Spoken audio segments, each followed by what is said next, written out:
Hi everybody and welcome back. Our first guest today is a certified coach and a leading mentor in professional education. She specializes in relationship and career coaching. She is the creator of a program called Blue Nirvana, which uses techniques such as meditation and quantum physics to gain confidence, strength, and inner peace, creating self-love and peace within yourself. Please help me welcome my guest, Anastasia Roze. Hi, Raina. Thank you for coming on my show today. Thank you for having me today. You're welcome. So tell me about this program that you have, Blue Nirvana.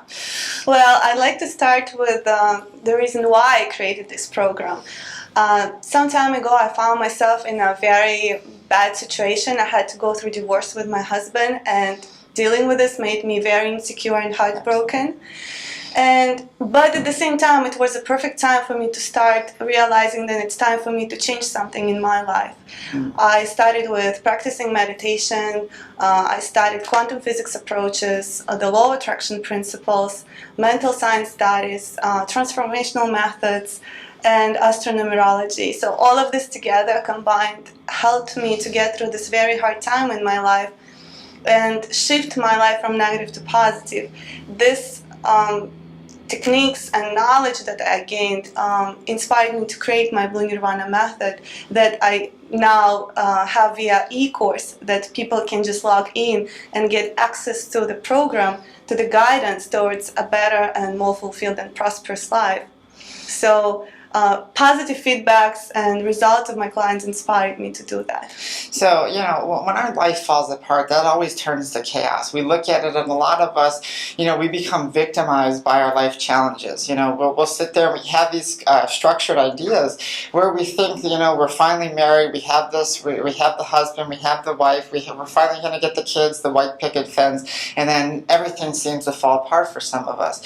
So when you started to create this, what was your initial feeling going into this? Were you looking for a way to fix or create something in your own life, or were you looking to help others as well? I believe that you can't help others if you can't help yourself, and of course I had to get it for me. And what I want for me, I want for everyone. I want to see happy people and smiling people everywhere I go. I don't want depression and stress and sufferings. So I had to do it for myself in order for me to raise my beautiful daughter the way I want her to be successful and and be fulfilled in her life. So it all just together, it was the time that I couldn't wait any longer and continue being a victim of circumstances. Absolutely, and the universe always has a way of putting us in those situations where, it's either we have a path to go either this way or we're going to go that way. And I'm so glad that you chose the way of creation, because we know the world needs it. And when we were talking about stress and depression and everything. So why do you think more people are going through stress and depression nowadays than ever? Well, my personal view on this is that we as human beings are here to evolve not just physically and mentally, but also emotionally and spiritually. And I see a lot of people that are just cutting themselves out from their spirits, and they're just neglecting the cries that's inside of their soul. Wow. So the importance of meditation is there. We need to learn how to reconnect with our higher consciousness, how to listen to the inner voice inside of us, and to understand why we are here, what is our main purpose here on earth.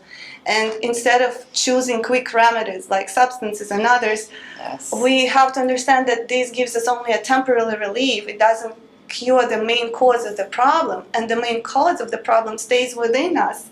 And it affects our lives. We're feeling desperate, we're feeling depressed and stressed because we're just not knowing where we're going. We're not connected with our inner selves. You said that perfectly, because one of the things that I see in life is we are disconnected. We are more connected to our phones and technology and trying to find, instant gratification through objects and material items. Right. And I can't speak for any of the other country but our own, because this is where we live in. But we are like I look at the generations, and I'm kind of glad that we grew up in the generation because we went outside, we talked to the neighbors, we had friends, and now everybody seems like they're just kind of on their own. And to have a conversation, I went to dinner the other day with some friends, and everybody's on their cell phone texting. I know, this is crazy. We lost this sense of communication, but at the end of the day, we are all the one. Yes. We are all together. So you can't isolate yourself from the society. You are the part of the society. Yes. And we have to value that. The body does cry. The body's always telling us what to do, and we ignore it because of our structured belief system. And a lot of times we're trained even in school. I was saying the other night on the radio show that that a lot of times people when we're conditioned to our ideas, we'll sit there and ignore what we have in our inner self because we believe in something and we say, no, this can't be the way it is. And then that leads us to stress and depression because we're rejecting who we are inside. We are rejecting, and we have a tendency to believe our ego, our mind, because it's so deceptive. It's gonna give you 1,000,001 excuses and reasons and why not, and we are just totally deceived by ourselves. Yes, deception is big. The ego does. I always break down the ego in two parts because without getting into the id and the super ego and all that, I always say, we have two parts of the ego, the victim and the survivor. Correct. And which one are you living out of? There's a healthy side to the ego too, but most of us live in either the victim or the survivor part. And a lot of times it's like a ping pong match where we play with each other back and forth and to the point where we're so lost and confused. Another thing that we were talking about was visualization and affirmations. And I kind of agree with you on many subjects, but why do you think visualizations aren't helping people achieve their desired results that they want? Well, such principles of the law of attraction like visualizations, affirmations, acting as if are great tools on a way to achieve success, but they're not going to work for you if you don't clear out your subconscious mind from limiting beliefs, negative statements and judgments that are still held there. We never released this negative imprints or blueprints from our subconscious mind. So we are just hiding them inside and applying new positive ones, but it just doesn't work like that. We have to clear them out. And because it's St. Valentine's Day today, I want to give our viewers and listeners a gift. My video that's I posted on YouTube. It's called Important Things to Remember by Anastasia Roze. And in this video, I go into details how exactly you can clear out your subconscious mind from negative statements, beliefs, judgments, and perfect pictures that we created for ourselves. Well, you just took care of my next question, because I was going to say, well, they're hearing you and it sounds great, but how does someone, can apply it? How can someone apply this? Because we're taught that. How do we recognize, without going into the gift that you're given, but give us a little insight, because we only got a couple minutes, but how can someone look at that and say, well, how do we look at what's limiting us if we don't see it? Well, everything starts from reconnecting with your inner self, higher consciousness, you name it.